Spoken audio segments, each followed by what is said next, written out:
반갑습니다. 건축비 직불제와 건축 원가에 대한 완벽 공개를 기준으로 시공하는 주식회사 나무집사랑 대표 목수 강산택입니다. 이번 장에서는 창호의 단열 원리 및 가격 비교에 대해서 알아보고자 합니다. 창호의 단열재가 무엇인지에 대해서 굉장히 잘못 알고 있는 분들이 많습니다. 창호의 단열재는 이 로이 코팅이나 아르곤 가스로 알고 계시는 분들이 많은데 사실은 단순한 공기입니다. 정지 공기가 창호의 단열재입니다. 창호의 단열재인 정지 공기 열 전도율은 0.022이고 목조주택에서 많이 사용하는 단열재 그라스홀 가등급이 0.032입니다.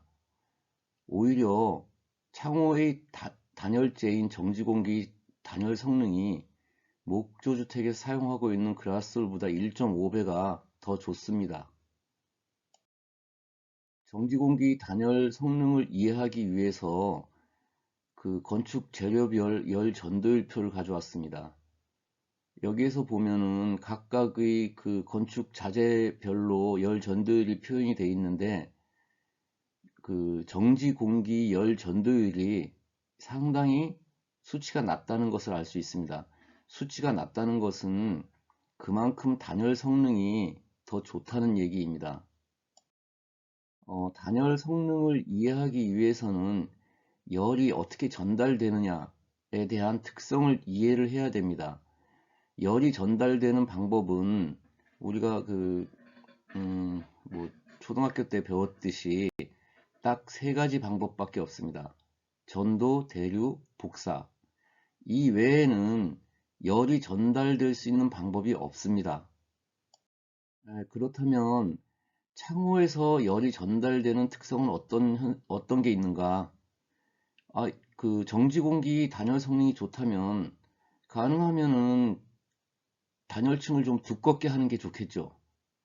그렇지만은 단열층을 유리와 유리 사이의 단열층을 두껍게 할수록 그 사이에 있는 공기에 대류 현상이 생겨서 열이 전달됩니다. 아까 열이 전달되는 거는 전도, 대류, 복사 중에서 대류 현상이 생김을 해갖고 열이 전달될 수 있다고 했죠.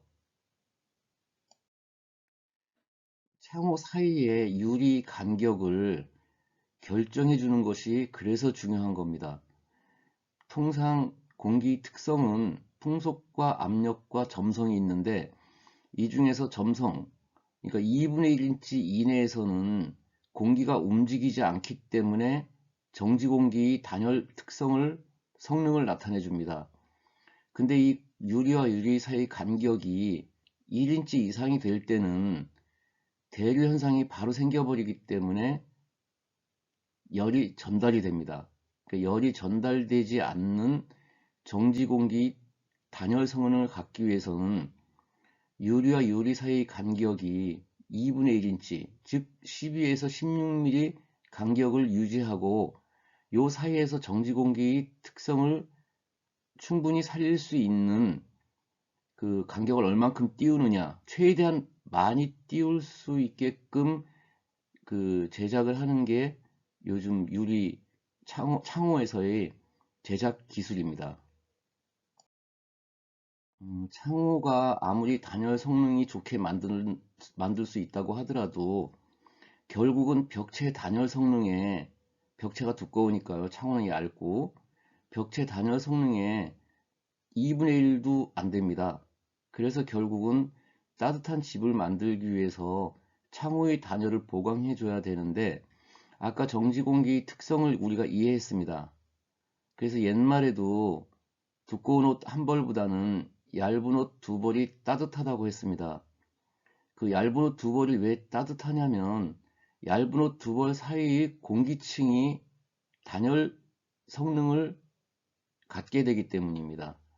이 그림에서 보듯이 일단 창호를 설치하고 그 다음에 내부에서 전에처럼 뭐 겨울용 두꺼운 커튼보다 얇은 커튼을 활용해서 공기층을 만들어 준다든지 아니면은 내부에 그 덧창, 내부 덧창입니다. 겹창이라고 그랬는데 덧창.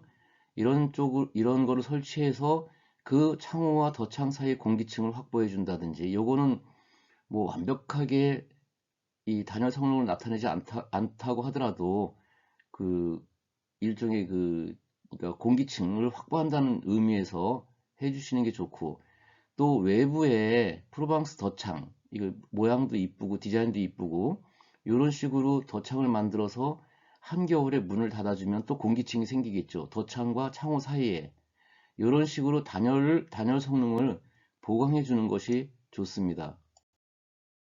창호의 프로파일, 그러니까 그 창호 프레임이죠.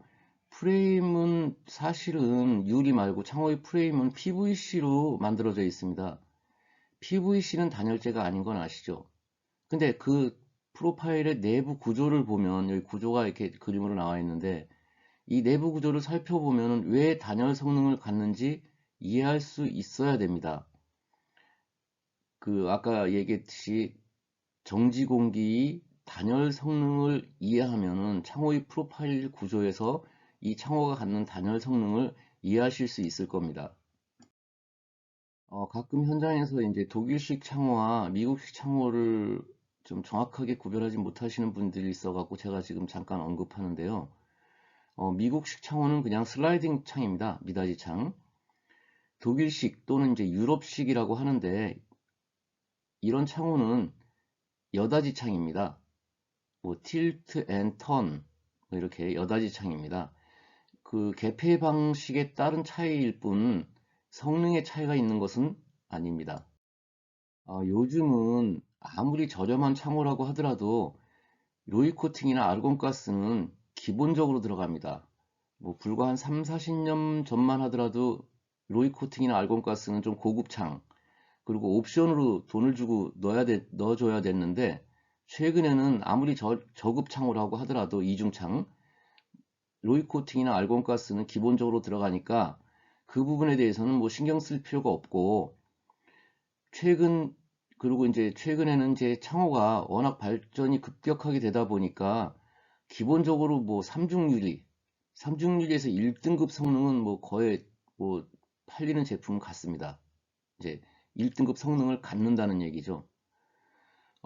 창호 가격을 제가 비교해 보려고 이렇게 비교표를 만들려고 했는데 요즘 창호 가격이 기술이 급격하게 발전하다 보니까 변동폭이 좀 심합니다. 뭐 비싸지는 게 아니고 가격 경쟁력을 해갖고 자꾸 가격이 떨어지는 거죠. 그러다가 보니까 비교표를 만들어 봐야 뭐 큰 의미가 없고 단지 그냥 창호 구입 시점에서 현장 팀장하고 상의해서 저희 나무집 사랑에서 거래처가 있거든요. 한 두 군데 정도 비교 견적을 해서 현장에서 결정하면 되겠습니다. 가장 중요한 건 창호의 브랜드 따위에 휘둘리지 마시고 그냥 성능은 지금 뭐 거의 삼중유리 1등급이 그냥 대세니까 중요한 건 그냥 가격만 비교해 본 후 결정하시면 됩니다. 옵션이 있긴 있는데 이제 그 컬러라든지 뭐 여러 가지 옵션은 그때 선택하시면 될 겁니다.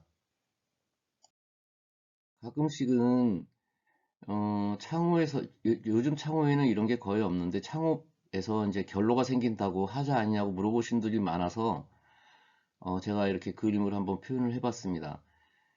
창호 내부에 생기는 결로는 하자가 아닙니다.